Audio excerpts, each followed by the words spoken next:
into the session a little bit before we started filming, videoing it. Now, here's what happened. At the last minute, Michael LePage was not able to make it here. Okay. And so Jim Oppenheim very graciously said that he would share his story of coming to Baba, and hopefully some of his exchanges with the Mandali. He's right there coughing right now. And Jim, he grew up in Florida and came to Baba in the early 70s, and he sometimes lives in Maribod, sometimes in Myrtle Beach, sometimes in Atlanta. You know, he's not quite omnipresent, but he's working his way toward being everywhere. But so, and as he shares a story, because I mean, this is just the last minute thing, and he will you can ask him questions along the way, and everything, prod him, you know, everything we can get out of him, and yep. And so, and it's nice to see Sabine and Johannes back. You were away for quite a while. That's wonderful. Anyway, but I did get a rain check from Michael, and we will get him at the earliest chance. You know, I think he's committed to something for about maybe a couple of weeks, so he'll orbit back in. Okay, so Jim. Hi. Can you hear me? We hear. Yes. Yes. Yeah, we Okay, hear you good. fine. Yeah. Good. Well, I'm just finishing getting set up here. I've got a few notes to make sure I don't knock it, gets messed up. Oh, I got a phone Yeah. call. But this is Marion. Can the sound go up a little bit? Whose So- sound? My sound? Jim, yeah, just a little bit so you don't fade away when you finish the I'm sentence. I'm at 100% on this end. Okay, that sounds good. Okay. Yeah. I could try my headphones, but is that okay? Is that all right? That's good. That's good. Okay, good. So Okay, I won't just trail off then. Jim, Let it me looks get my like note. Jim, it looks like you're in India, but there's snow outside. That must be an illusion. Ken, That's actually a backdrop of my dining room in India. that's what I thought. Yeah. Yeah. Ah, And I don't know if I don't think that's snow. It was like 90 degrees. it's very bright. Oh, that's true. Yeah. Yeah. I guess I think what happened is we were talking in the original kitchen the other day. And I guess Jeff never heard the story before, some of the story. So I'll go ahead and get started. And Jeff, are you there? Yeah, I'm here. Okay, so just tell me about how long do you want me to, long or short of this, do you want it to be? We go to about 11:15. Okay. Yeah. How long or short do you want me to be rattling on and on? Well, you know, just start ahead, and there All right. may be questions that come your way, and whatever. Yeah. Okay. So I'm going to start with some backstory, some context to it. Hi, Tony. And so it'll be more meaningful and be able to appreciate the incredible weaving that Baba does in the background to make it meaningful. And I know for myself, a lot of things that were pretty fantastic happened. And I look at it as a way that I must have been and still am pretty thick and, you know, need a lot of help from Baba to nurture that conviction that one needs to have. So thinking of that in the backdrop of some of the stuff. I'm going to start with what happened when I was 7 years old. I had a dream. And I was witnessing myself on top of a hill. And from the hill, you could see the whole world. And I was watching myself looking down at myself on this hill. And I'm wearing a hat, and it's hot, and I gotta pee, and there's flies messing, bothering me. So I was kind of in a foul mood in the dream.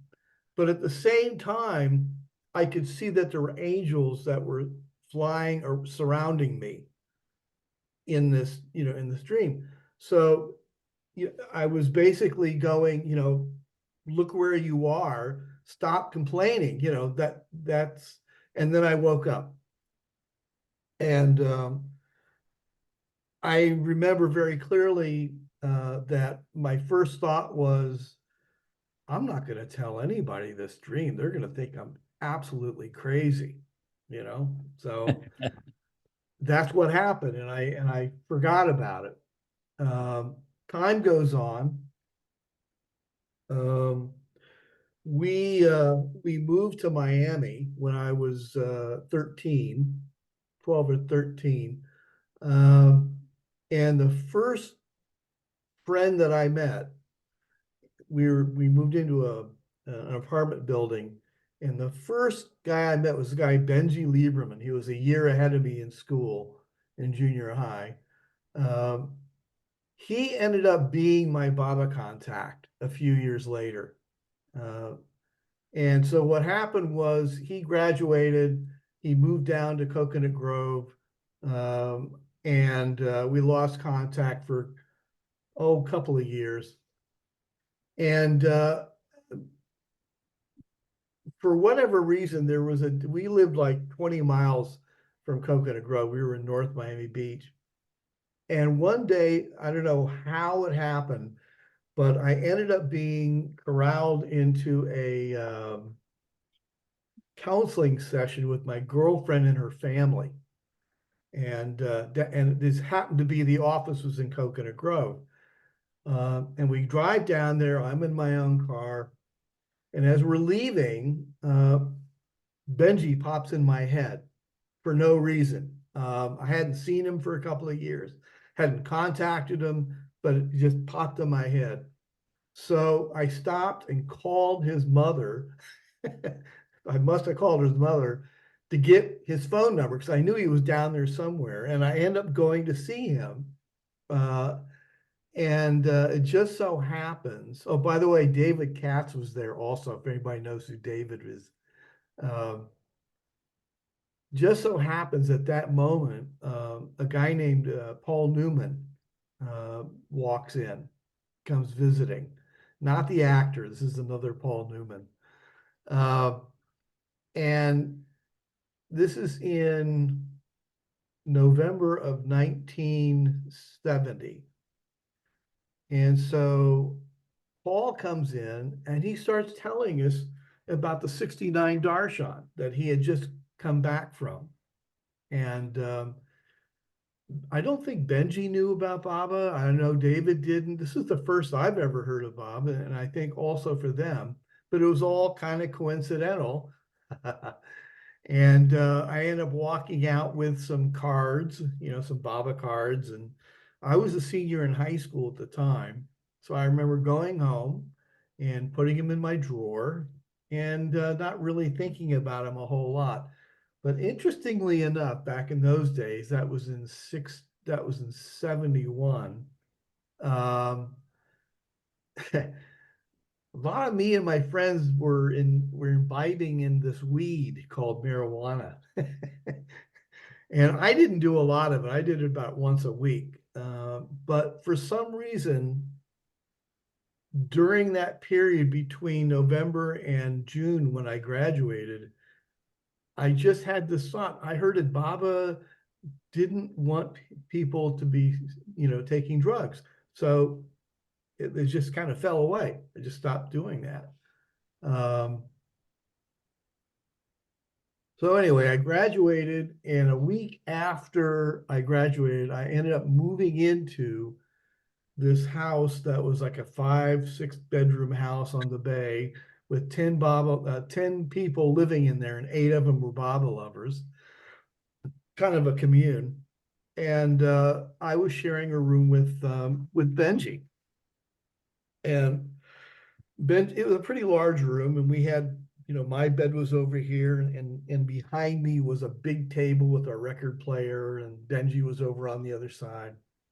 And in the middle, Benji had this like 6-foot by 6-foot painting that Lynn Ott had done. And it's this incredible painting of like the universe spinning around Baba, with him in the middle. And there were other things, other aspects into it, but there it hung on the wall, way up on the wall, in between our beds, back there. I couldn't reach it. That's important. So the first couple of weeks I was there, I was reading out of the discourses and the Everything and the Nothing. And it was quite interesting because I would read something and just get absolutely blown away. Just stuff was incredible. Now I'm 18 years old, okay? But this is absolutely incredible stuff. At the same time, I'm reading it and really strongly having this reaction saying, this guy says he's God. This is crazy. He is a nutcase. This is bonkers, But at the same time, every time I'd read the material, I'm just getting totally swept away. So after a couple of weeks, by the way, if something comes up in your mind, you want to ask a question or something, please don't hesitate.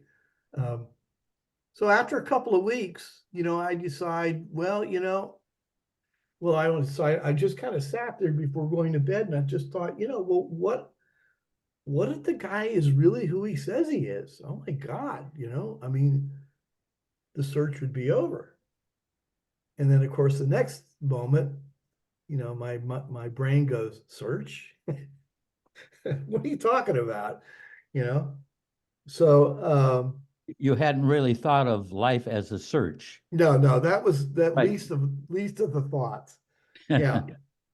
And so I went to bed, and in the middle of the night, about 4 a.m, I woke up just in time to see the painting standing at the foot of my bed by itself, actually on the way down, and his face in the painting hit me in my face.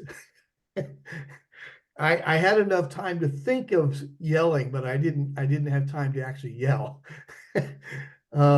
And I just picked the painting up. It didn't hurt, and I put it over to the side.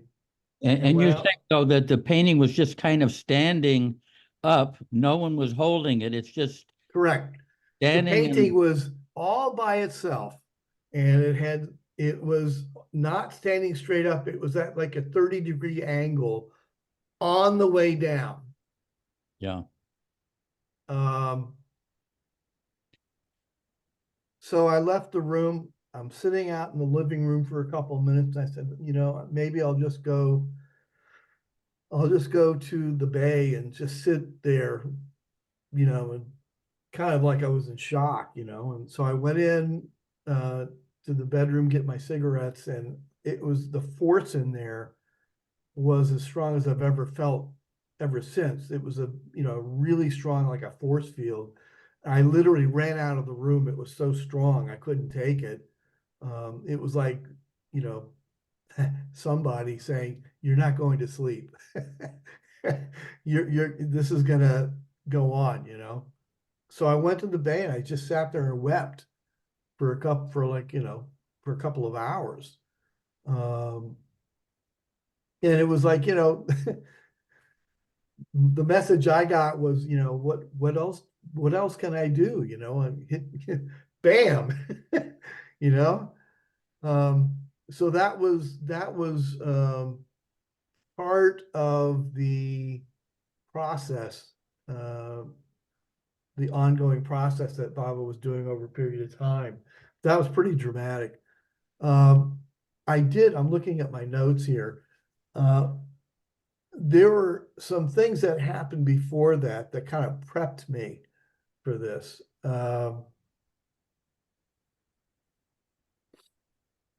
There was at one point, I think when I was a junior in high school, the year before, I don't know how I got hold of this, but somebody must have given me a copy of one of Hazrat Inayat Khan's books of his collected talks. And I remember sitting at Grinnell's Park reading it one day, one afternoon, and I was just transformed into a different state by reading this stuff. And I was literally hearing, like, for lack of a better word, celestial bells while I was reading this. It was just transformative. So it left a real mark. Of course, it was temporary. That happened, and that's important for later on. Also, there was something that happened that same year at Grinnell's Park. Every Sunday, this is the time when every Sunday, we didn't have Haight-Ashbury, we had Grinnell's Park. Haight-Ashbury, San Francisco, same thing. Everybody congregates at the park on Sunday, So I'm out there, and every week there'd be the same characters showing up, and some of them were they were real colorful. And at one point, there was this little old Indian guy. I mean, he came right out of the textbook of 4'9", 190 years old, a beard down to here, very, diminutive and soft spoken, and he looked very sweet, and he had his Western disciples, following him, kids in their early 20s, I guess. So I thought, maybe I'll follow this guy and see what's going on with him, And he sits down, he's got his little harmonium, and he's talking very sweetly, about different things. And at some point, he just turned, from Mr. Hyde. It was like, and if you don't follow Jesus Christ, you're going to hell. It's really loud and really powerful, and it just shocked me. So I literally, it just pissed me off. It was so shocking that it just really got me angry. And I remember walking home, the couple miles home, and that night I went to bed. And again, 4 or 5 in the morning, this is before the painting thing, but about 4 or 5 in the morning, I woke up to see this being in the corner of my room, and I couldn't see the actual figure very well because the light coming out of him was so bright that you just could see a form. And I also knew, and I felt that if he came any closer, the power was such that I knew I could not hold it. I would be blown apart. That's what it felt like. And the next instant, he came inside me. And I remember, literally waking up, and I'm like 2 or 3 inches off the bed. It's like an electric shock, had sent me, like that. And so I spent the next couple of hours just laying in bed, and I was having, for lack of a better word, memories, of Sermon on the Mount actually being there, for what it was worth. Pretty amazing. So that was another incident, which becomes important a little later. And I'm going to get into that. So I'm living in this house a year and a half later. And after that incident that happened with the painting, the following week, they had a Baba meeting at the University of Miami, and a fellow named Bill Stevens, Roger Stevens's father, Tony knows who I'm talking about. Bill Stevens was doing a talk at the U of M, and there must have been like 200-300 people in that room. It was a very big room and crowded, and I'm in the very back. And he does his talk, and at one point he starts describing what happened when Baba came to the U.S. for the first time. And he describes in detail how he came off the boat. And he was leading his little contingent of people, you know, the Mandali, down the gangplank, and they were met with Darwin and two other people. I don't know who they were, one man, one lady.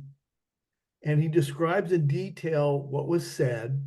You know, first he met Darwin, and then when he finally got to the lady, the first thing he said to her was, "Do you remember the dream I had?" And she was absolutely shocked because she had had this dream and told nobody about it. But he knew about it. He said, "That was me." Well, the issue was it was really dramatic for me because Bill had described in detail the dream. And guess it was absolutely identical to what had happened to me with that being in my room. And he described it as if it was mine. So that got my attention. Let me go through here. Let's see, Grounds Park, 17-year-old girls. Okay. High school friends. Okay, yeah. So another thing that happened was, I guess it was within a week or so after that, I went up back north to see some friends, and I was visiting this one girl, high school friend, and she had a brother who was in the actual, well, this is in Miami now, but her older brother was actually living in Sharan Singh's ashram in India. Sharan Singh is Kirpal Singh's brother. Okay. For some of you know who Kirpal Singh was and his association with Baba. So what had happened was her brother had sent her some prasad. And we're talking, you know, we're back and forth. She goes, "Hey, you want some prasad?" And I'm like, I have no clue what she's talking about. I'm like, okay, what is it? No, it's this candy. My brother sent it to me from India. Oh, okay. Yeah. His master gave it to him, you know, sent it over. I said, okay. I take the prasad and I sat there and wept for 20 minutes. You know, tears are just flowing out. And who knows why? So what was interesting was that got my attention. I actually sent a letter to Sharan Singh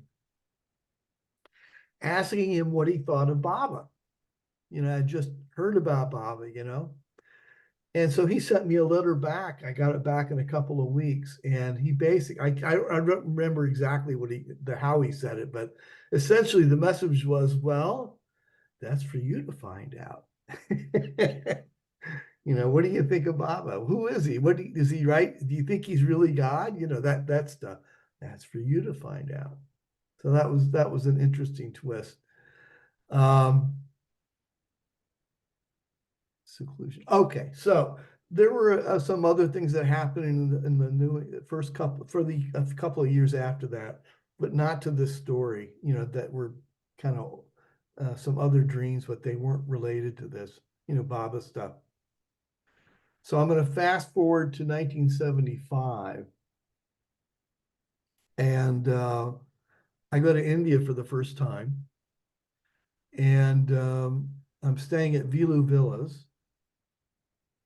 And of course, what we would do back then is 2 or 3 times a week, we would go out to Merazad via the bus from the trust. We would go from Vilu Villa to the trust out to Merazad.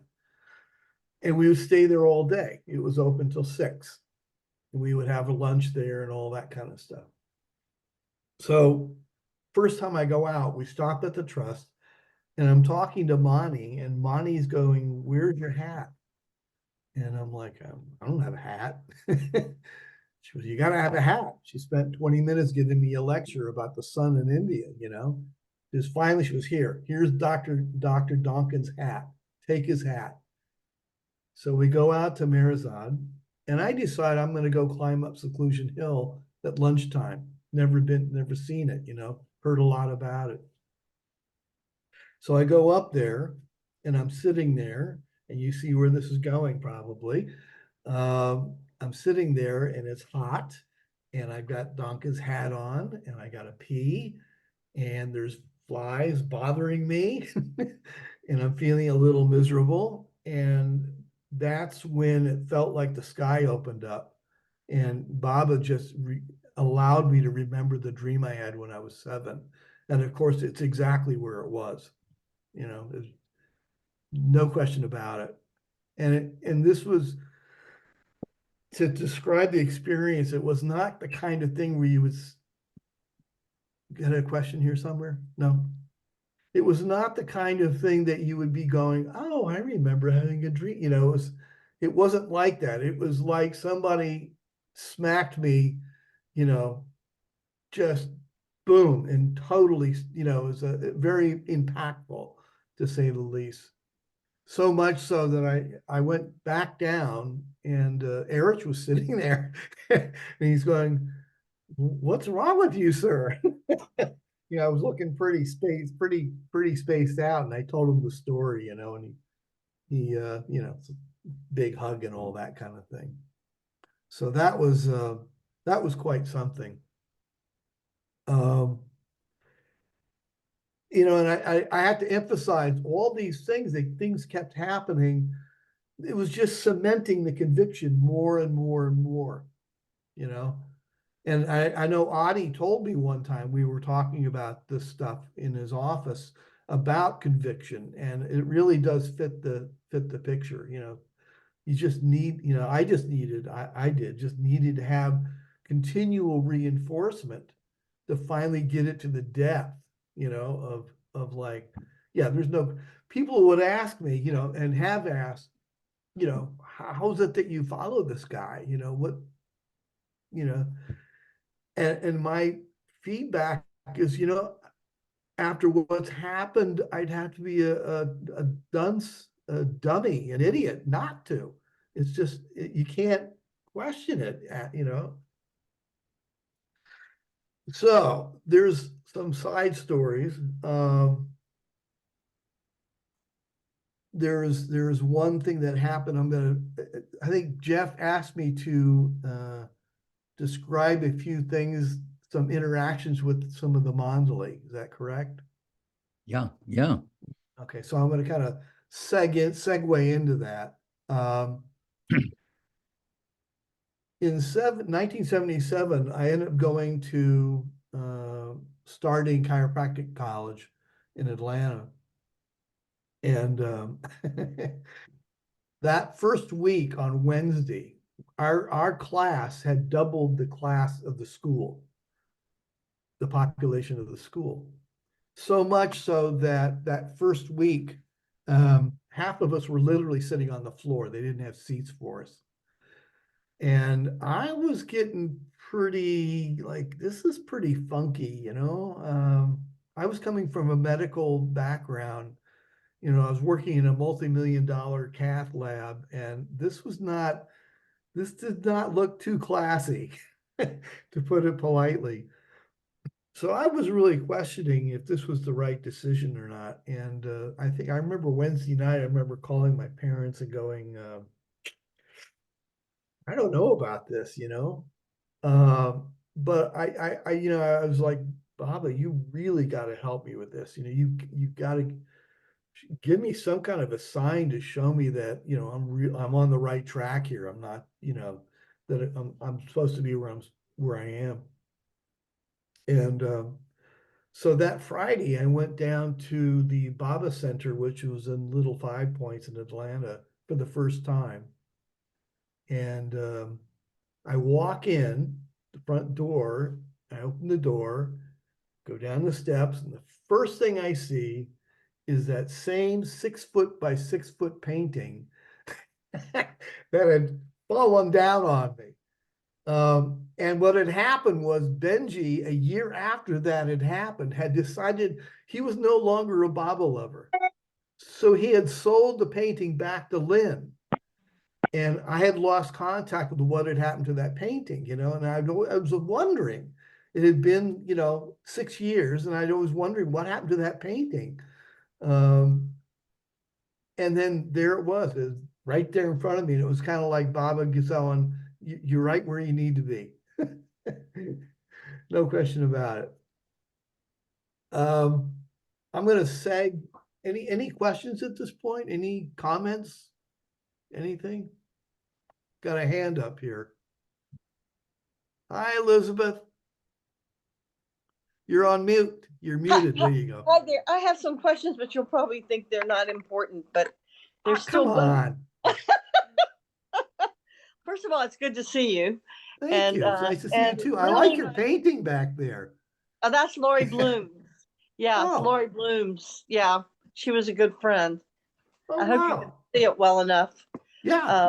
Yeah, so that must be the donkey or something that Baba was on. Anyway, it's one of my favorites. So these are my silly questions. So for the painting, so when you were talking about it falling on your head, I couldn't figure out how it could do that. Was it hanging? You said it was by your bed, but I don't know how it could fall on you unless it was behind you and it fell flat. And I didn't understand why it made you cry. And then when you just said you saw it again and you were in the place Baba wants you to be, I got that part.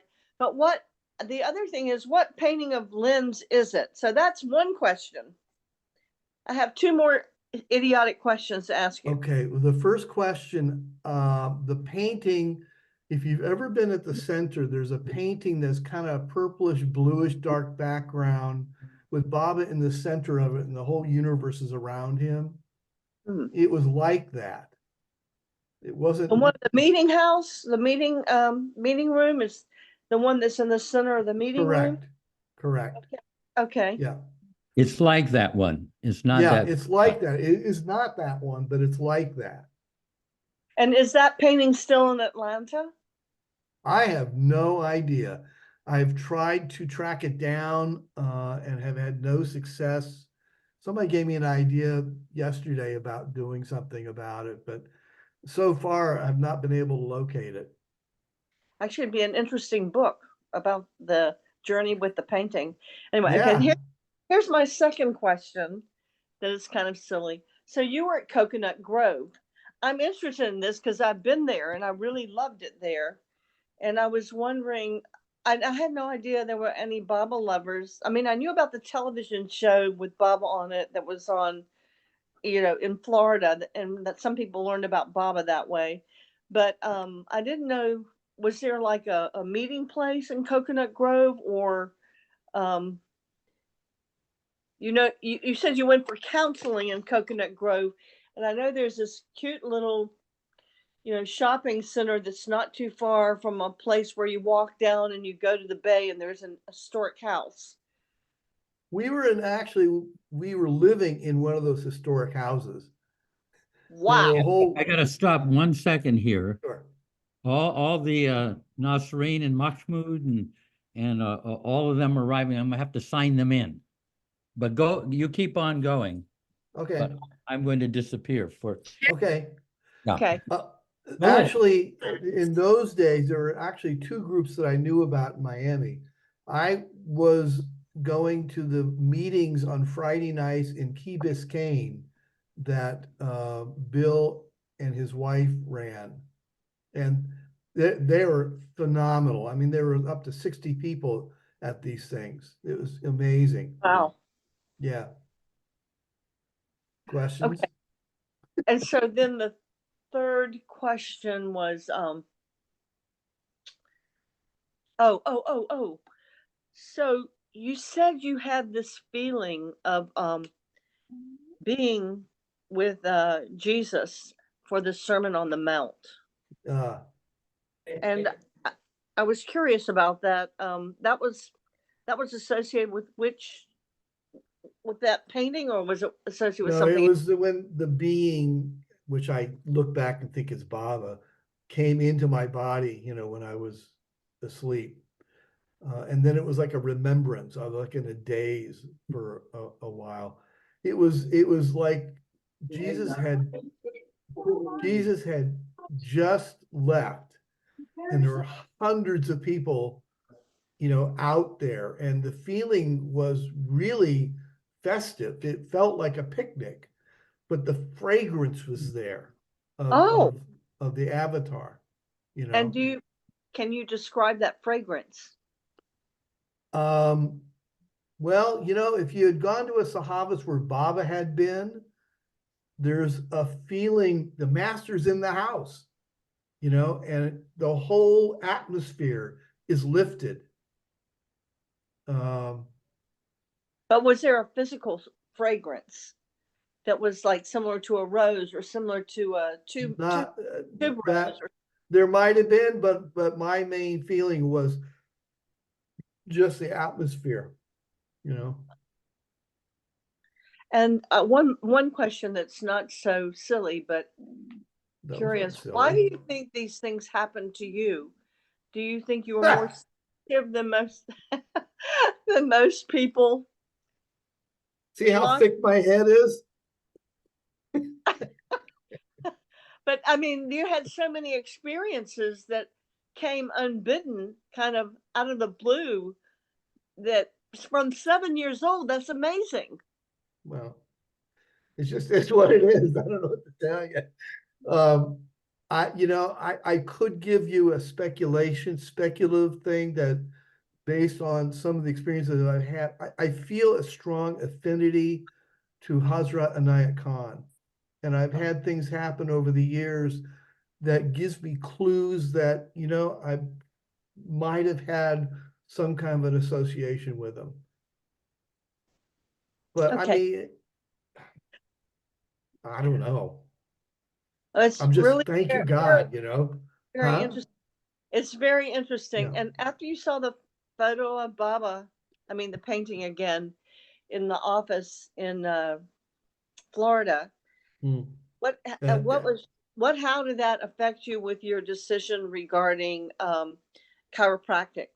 Oh no, it was in Atlanta, and actually it was just, to me, it was Baba saying to me, you are where you need to be, where I want you to be. It was like a confirmatory, we're okay.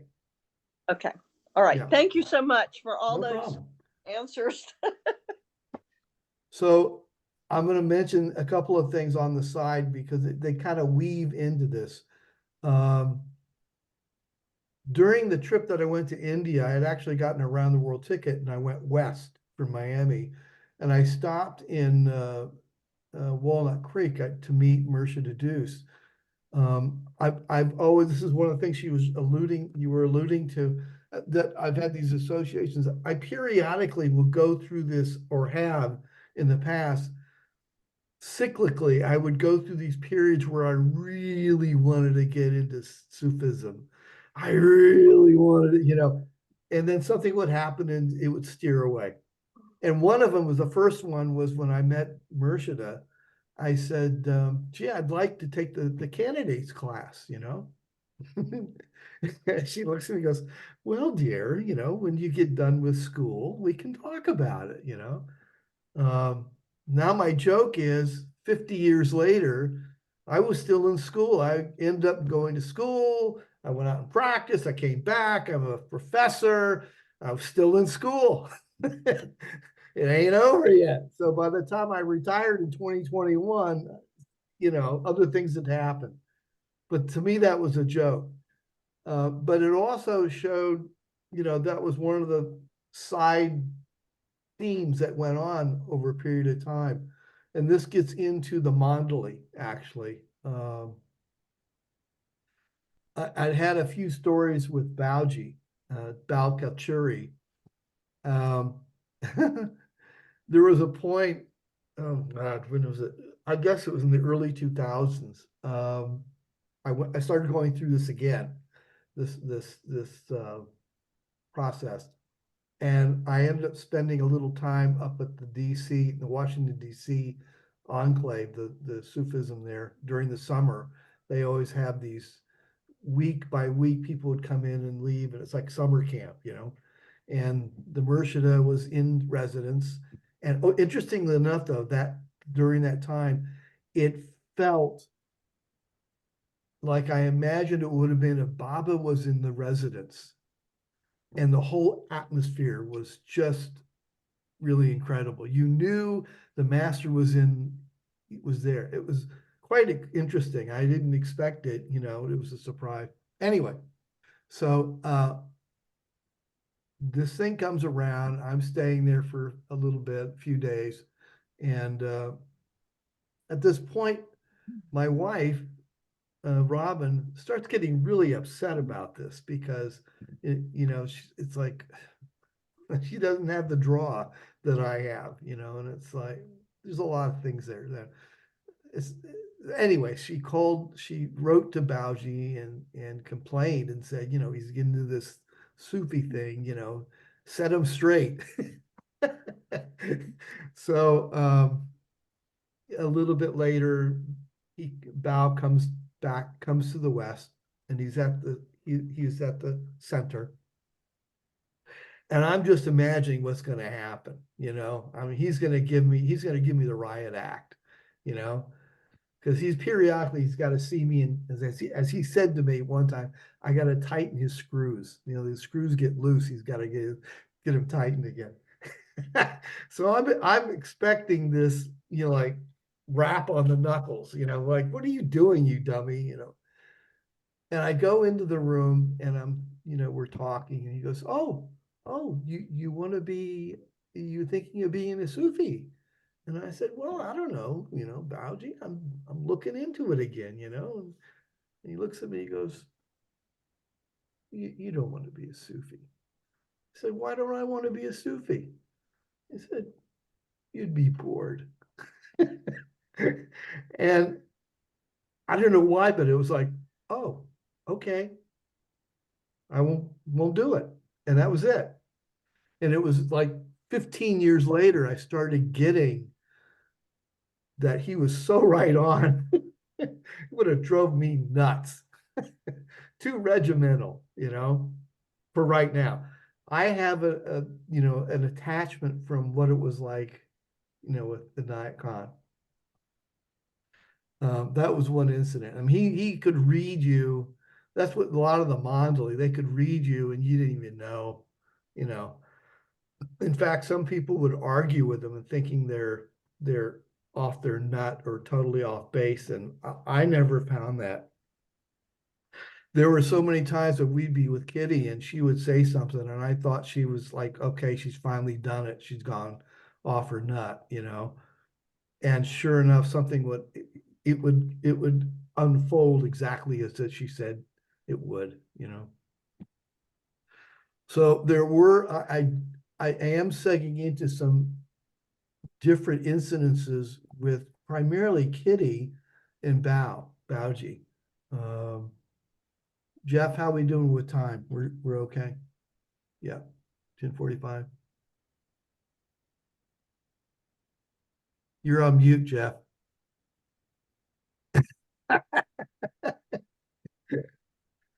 Okay, so I'm going to start with an incident with Kitty.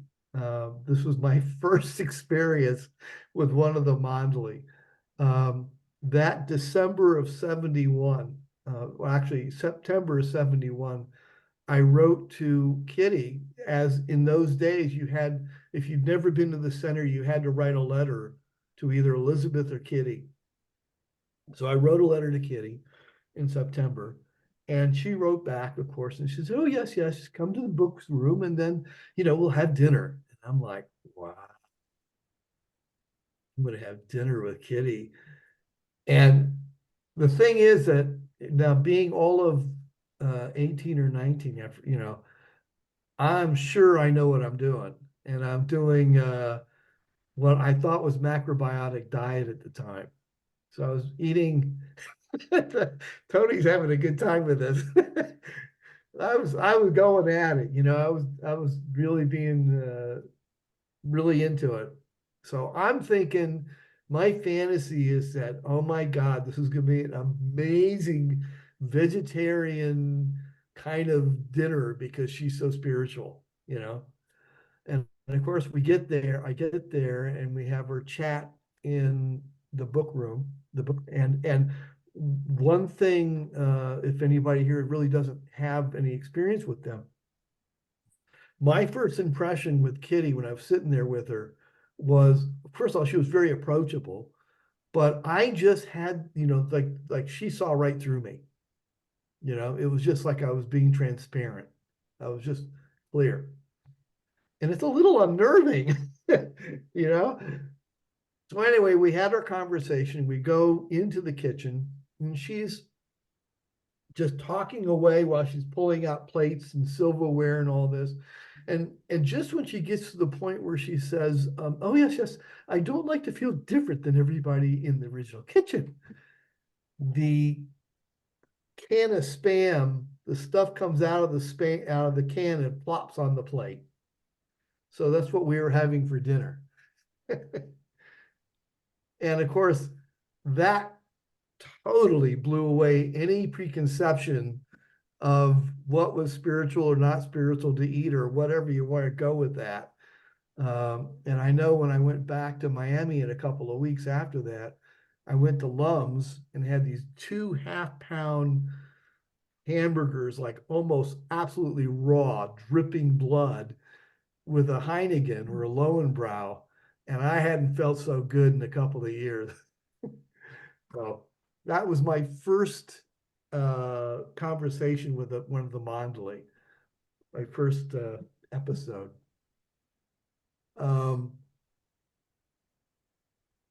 There was also, interesting to me with them, this happened with Kitty again. I was involved a few years later, in the early 80s, with a situation. We had moved up to New England. I had bought this guy's practice, and it turned out that there was a lot of fraud and there was a lot of animosity. This guy was a Baba lover, so I felt very betrayed. And it was getting to a point where there were a number of times, so many times, where I just said, Baba, I just want to get done, go on, get things, just move on, and inevitably something would happen, like right away, where Baba was going, no, you have to do this. You have to go through the process. You have to do, it was like cleaning up the mess that was caused. But one time there was a point where I was feeling particularly vulnerable during this period, and I was getting a little paranoid, thinking, what's this guy going to do? He's going to send out the mafia on me, or it's just getting really wacko. And I get this phone call at 8 o'clock at night. Oh yes, why haven't you called me? It was Kitty, out of the blue. I hadn't talked to her in months, and it was like Baba saying, I got your back, and she really got into conversation with me about how this is happening, that's happening, really giving me a lot of support. You're doing the right thing, you need to be, this is what, and I found that during crucial times, there was always, they were always there, when you really needed it. That was an example. Oh yeah, another episode. This is something that she did. We were living here in Myrtle Beach at the time, and we had 3 small kids, and living directly above us in these condos was my wife's first husband's parents. And our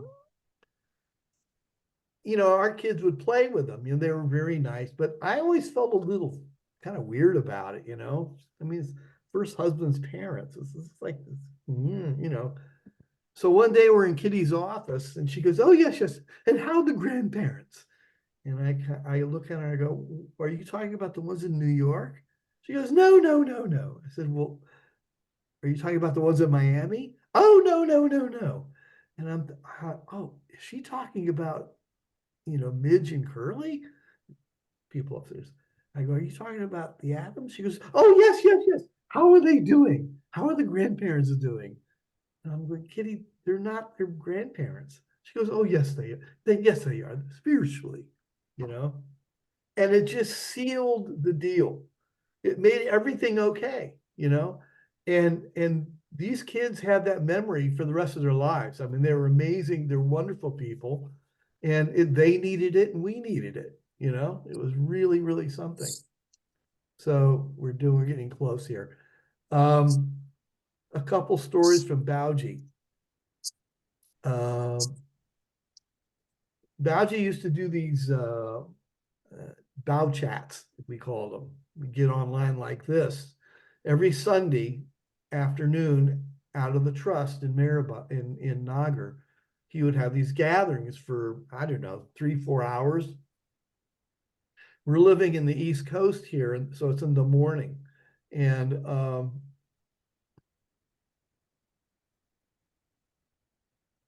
we're talking, and he would go around the different people that were online and say hi and this and that. And he comes to us, and we're, you know, just kind of chatting this and that. I don't even remember what it was. But then he just looked at me and said, let him go. And I'm like, what was really interesting was my father had about a year to live. I didn't know that, but you know, he was 93 years old at the time. And for whatever reason, that's all he said. And I knew exactly what he was talking about. How I knew that, I don't know, because nothing had been said, you know. But it came out the following year. I was in Kansas City where he lives when he died. And it fell on me to be the one that had to take care of all the arrangements while the rest of the family were going hysterical. And I ended up being, you know, the level-headed one and took care of things. And that to me was all Baba. That was all getting that one little phrase from Bauji helped turn the situation totally. And that's what they do. There's another one with Bauji, and I'll stop there. That's the last thing. There was a period when Bao would have us get all dressed up, and we had these rings, and it was just like a thing that he would do. You know, he would do different stuff. So every week, you know, I would get dressed in my Indian finest, you know, nice curtain shirt and nice pants, you know. And one morning I got up and I said, you know, I'm just putting the shirt on and some shorts. He's not going to know, you know, I mean, we're on a screen, you know. And Robin's kind of looking at me going, yeah. And I did it, right? So we're on. And of course, when he gets to us, first thing he does, pants. Where are your pants? And I'm like, are you kidding me? Because what you see right now is what he saw. Well, that's what the screen saw. There's no pants there, but he knew. And you know, I just kind of busted. You got me. Just told me that, you know, where he was at, you know, it's just trusting it more, you know, just like a funny way to let you know, you know. So I guess those are my stories, some of them, you know. I'm done. So anybody have any questions? Want to ask, like for example, how do you find your life with Baba now? I mean, how does he show up in your life now? I can't imagine having a life without him.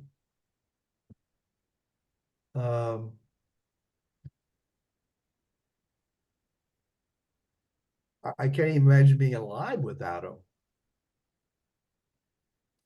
Seriously saying that, you know, I don't think I'd be even alive without him.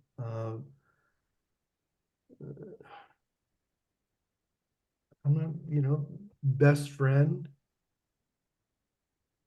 Not always there because I'm not always there with him. I'm not always present, but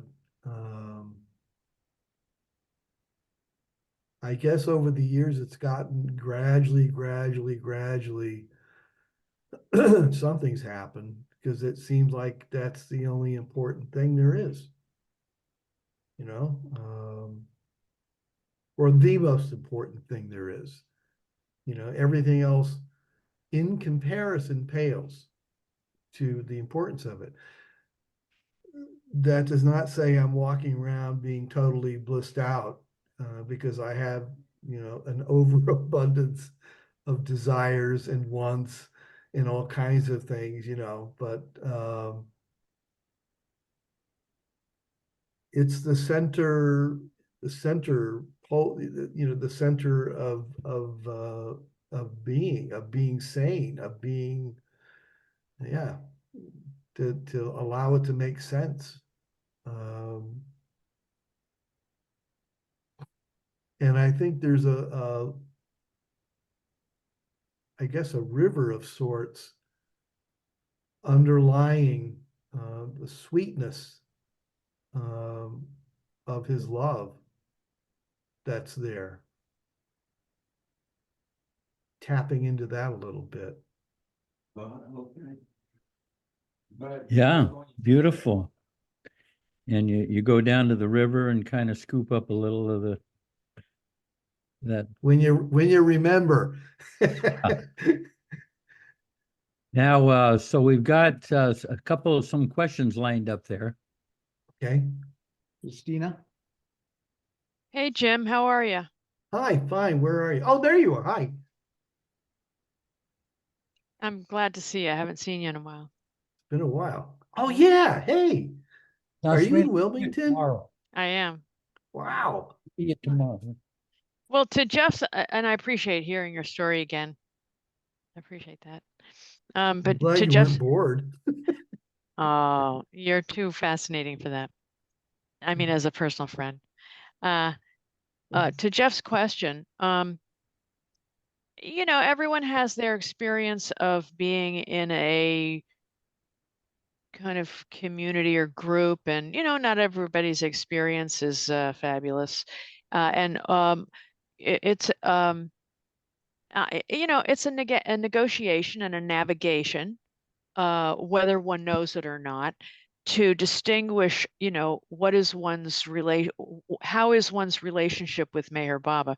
Often, I've noticed that, you know, it is through the mandali, you know, sometimes, and that's kind of the focus, is that the mandali help to paint the picture and bloom the image or the personification of Meher Baba. But not for everyone. It's just I noticed that, you know, often. And that was not the case for me. For me, it was through the words. And what I found is with some of the wonderful books that have been, you know, edited and published in the last, say, maybe 15 years or so, you know, Infinite Intelligence on, you know, they've really opened up, for me personally, a new relationship with Meher Baba. And for me, when I read Meher Baba's words, like for me, discourses is very much Deshmukh. You know, it's very much heavily edited by Deshmukh.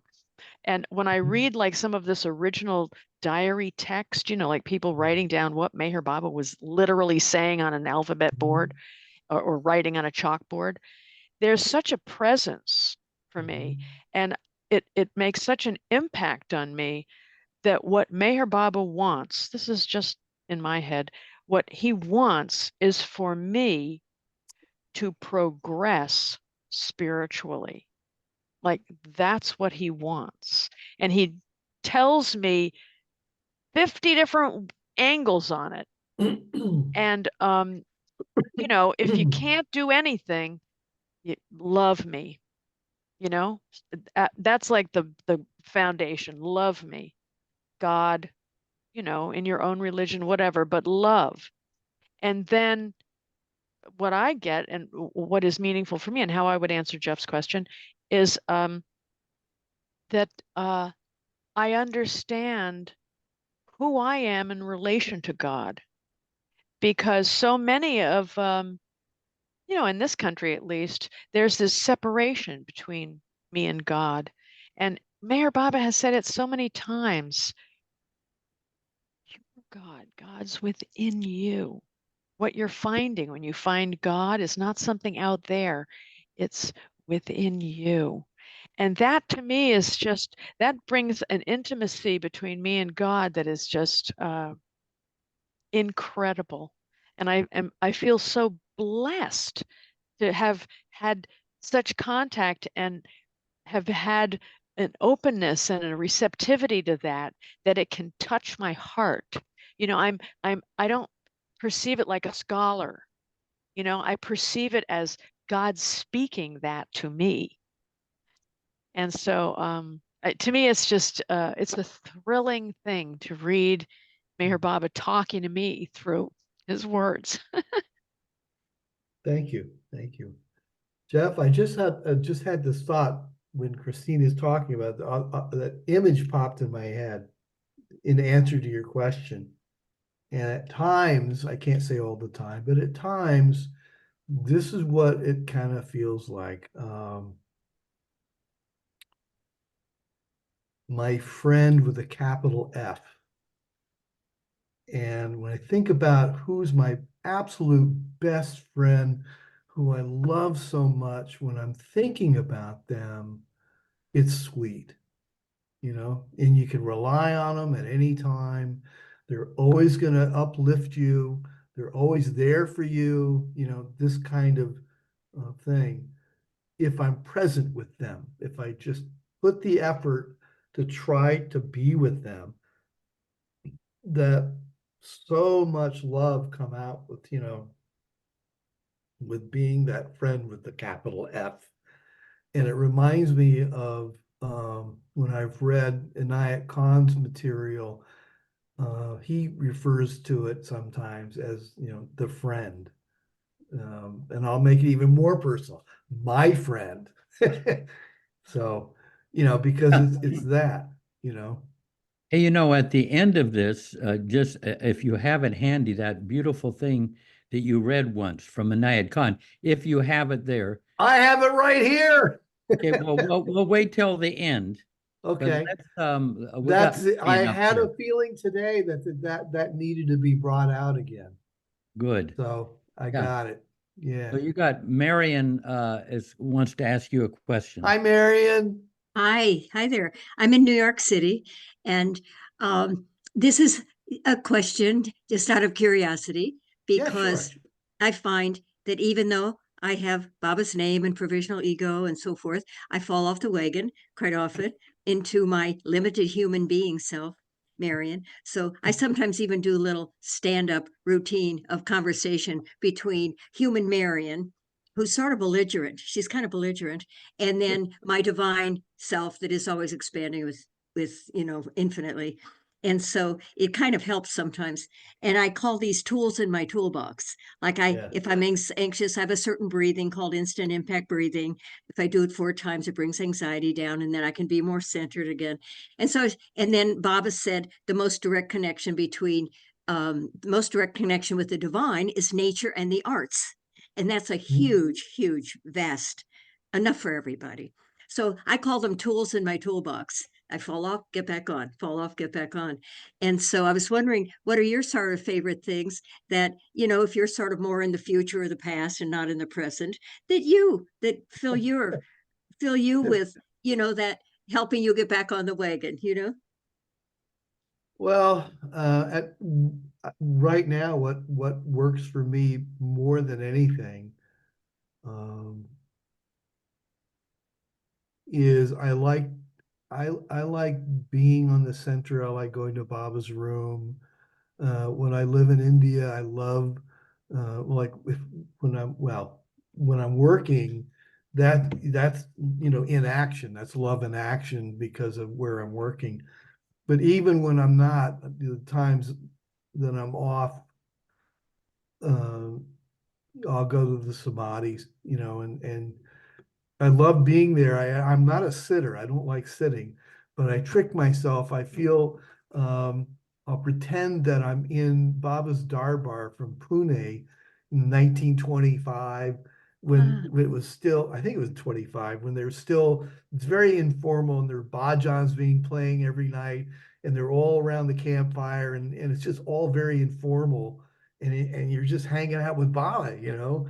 So that right now, that's what are my favorite things. It's just being in that atmosphere, and sharing that atmosphere with other people, you know, of like heart and mind, you know.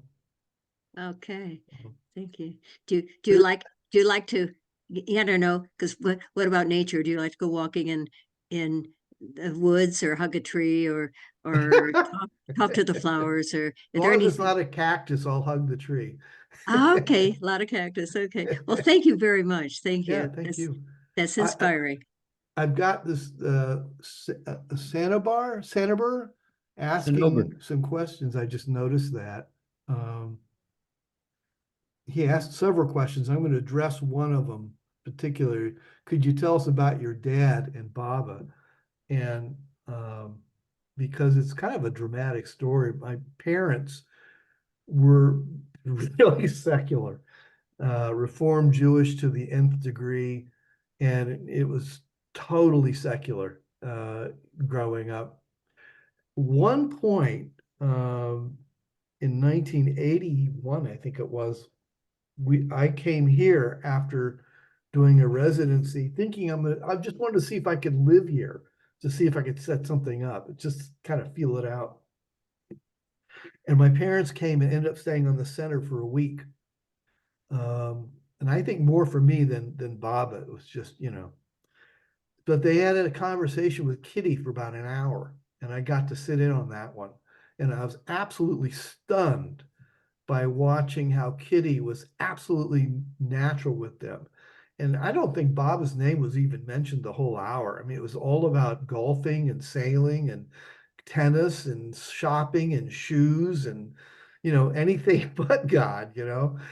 Um, and that was the conversation. Then nothing was said for decades between me and my parents about Baba. Just nothing that I remember. Um, and then about a year before my dad died, this is in 2015, I'm showing him some photos on my phone. And one of them is a photo of Robin, my wife, and Mara. And it's this incredibly intimate photo. They're like that far apart. And Mara's looking right into her eyes, and her hands are like this on Robin's face. It's just really amazing photo. And my dad goes, "Hey, I remember her. I remember meeting her." And I went, "No, Dad, that was Kitty. This is Mara. You met Kitty." "Oh, but they have the same vibe." It's a 93-year-old guy saying this. And it was a shock because really nothing had been said all those years. Then when he died a year later, I always had this fantasy of being able to say the Master's Prayer, Prayer of Repentance, and Beloved God prayer at their funerals. But it was not possible because our family, you know, they would have thought I was a lunatic, you know, even though I am, but in a different way. It just wouldn't have worked. And so the final, that was on a Friday when he died. On Monday, I went to the funeral home and, you know, do papers and stuff. And they asked me, "Do you want to see the body?" And I went, "Yeah, you know, I remember him as he was, you know." I drive off, I hadn't gone 100 yards, and I get this, you know, this incredible feeling and voice. "You have to go back," you know. Turned right around, went back in, said, "Yeah, bring the body out." And, you know, they brought it out. And I didn't open it up or anything. I just, you know, he was all wrapped up. And I called my brother, who was still in Scotland, asking him if he wanted to do the prayers with me. And he just kind of like blew me off, you know. No, I'm not going to do that. I said, "Okay," you know. So I did the prayers over his body on that Monday. And, you know, God is my witness. I heard within, you know, "Thank you."